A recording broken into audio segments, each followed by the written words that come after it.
আসসালামু আলাইকুম এভরিওয়ান, সুমাই আহমেদ চ্যানেলে আপনাদের সবাইকে স্বাগতম। তো আজকে কি সুন্দর ওয়েদারটা, প্রথমে আপনাদের সাথে একটা সুন্দর মিষ্টি ওয়েদার শেয়ার করছি যে তো টুকটাক ভাবলাম যে যেহেতু এত সুন্দর ওয়েদার তো কিছু রান্না করি, মানে ঠান্ডা ঠান্ডা পড়ছে, ভাবলাম যে পোলাও, ডিমের কোরমা, চিকেন ফ্রাই অল্প কিছু রান্না করেছি, খুব বেশি কিছু না, তো ভাবলাম আপনাদের সাথে শেয়ার করি।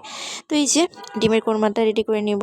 এই খুব সুন্দর ওয়েদারে কিন্তু ভালো মন্দ খেতেই ভালো লাগে আর খুব আরামেই খাওয়া যায়। তো ভাবলাম যে একটা খুব সুন্দর করে ডিমের কোরমা বানিয়ে নিই। ডিমের কোরমা বানানোর জন্য এখানে সামান্য একটু পেঁয়াজ ভেজে নিয়েছি, আর এখানে আমি কাজু বাদাম, কাঠবাদাম, পেস্তা বাদাম, একটু জায়ত্রী, জয়ফল আর একটু কাবাব চিনি আর সামান্য একটু পেঁয়াজ খুব সুন্দর করে পাটায় বেটে পেস্ট করে নিয়েছি, কারণ পাটায় বেটে নিলে পাটায় বাটা জিনিসটা কিন্তু খুব সুন্দর হয় এবং রান্নাটাও খুব টেস্ট হয়। এখন এটা খুব সুন্দর করে এর মধ্যে একটু দুধ দিয়ে গ্রেভি করে নিব। গ্রেভি করে নেওয়ার পর আস্তে আস্তে টুকটুক করে সব মশলা দিব।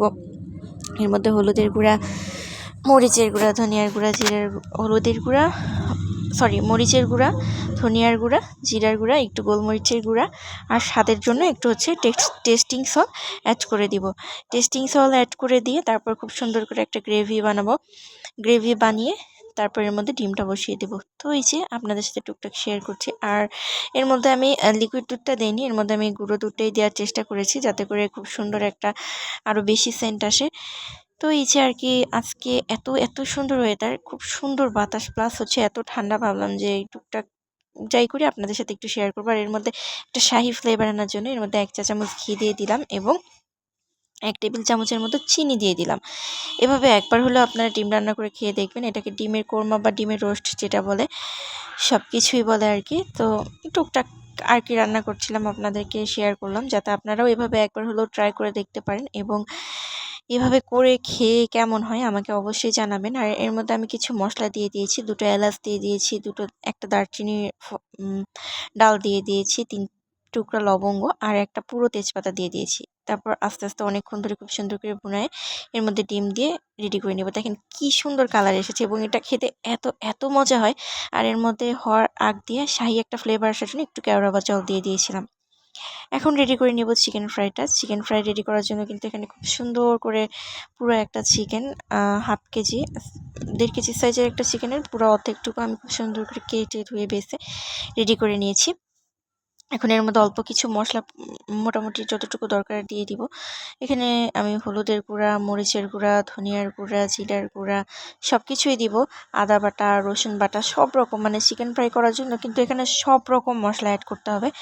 আর মেইন যে মশলাটা, যেটা চিকেন ফ্রাইয়ের একটা খুব সুন্দর সুবাস আনবে, সেটা হচ্ছে গরম মশলার গুঁড়া। এটা কিন্তু দিতেই হবে মাস্ট। আমি এখানে গরম মশলার গুঁড়াও অ্যাড করে দিয়েছি। আমি এখানে জয়ফল, জয়ত্রী, একটু শাহি জিরা আর রাঁধুনি, একটা স্টার ফল, একটু পাঁচফোড়ন সব কিছু মিলায়ে একটা খুব সুন্দর করে টেলে নিয়ে, শুকনা খোলায় টেলে নিয়ে ব্লেন্ড করে একটা এই যে শাহি গরম মশলার গুঁড়া করে নিয়েছি। এভাবে আপনারা করে যে কোনো চিকেন ফ্রাই, তারপর যা কিছু বলেন, কোনো কিছু ফ্রাই করতে বসলে, কাবাব রেডি করা হালিমের মধ্যে দিয়ে দিবেন, অনেক অনেক মজা হবে। আর দিয়ে দিয়েছি এখানে খুব সুন্দর করে আদা বাটা, রসুন বাটা, এটা তো দিতেই হবে মাস্ট। পেঁয়াজ বাটা আমি প্রথমে দিয়ে দিয়েছিলাম, বলতে ভুলে গিয়েছিলাম, সরি। এখন এর মধ্যে দিয়ে দিয়েছি পর্যাপ্ত লবণ, তারপর একটু গোলমরিচের গুঁড়া, একটু টেস্টিং সল্ট, এর মধ্যে কিছু সস অ্যাড করব। সস যেটা এটার মানে আসল টেস্টটা আসবে, খুব সুন্দর একটা ঘ্রাণ আসে সস অ্যাড করার ফলে। এর মধ্যে দিয়ে দিয়েছি সুইট চিলি সস যদি ঘরে না থাকে তাহলে লেবু আর চিনি দিবেন পর্যাপ্ত পরিমাণের। একটা লেবু, আমি তার সব কিছু দেওয়ার পর একটা লেবু আমি দিয়েছি। এরপর দিয়ে দিয়েছি প্রাণহট টমেটো সস। প্রাণহট টমেটো সসটাই আমি সব কিছুতে ব্যবহার করি। এটার কিন্তু স্বাদটা একটু আলাদা, যেটা টক ঝাল মিষ্টি সব রান্নার ক্ষেত্রে খুব সুন্দর স্বাদ বাড়িয়ে দেয়। এর মধ্যে একটা ডিম দিয়ে দিয়েছি, ডিম কিন্তু দিতেই হবে। এখানে আমি যেহেতু 1 কেজি পরিমাণ চিকেন নিয়ে নিয়েছি, এই জন্য এখানে আমি একটা ডিম দিয়ে দিয়েছি। যদি হাফ কেজি হয় তাহলে অর্ধেক ডিম দিয়ে দিবেন। এখানে দিয়ে দিচ্ছি 2 টেবিল চামচ পরিমাণ আটা এবং 2 টেবিল চামচ পরিমাণ কর্নফ্লাওয়ার।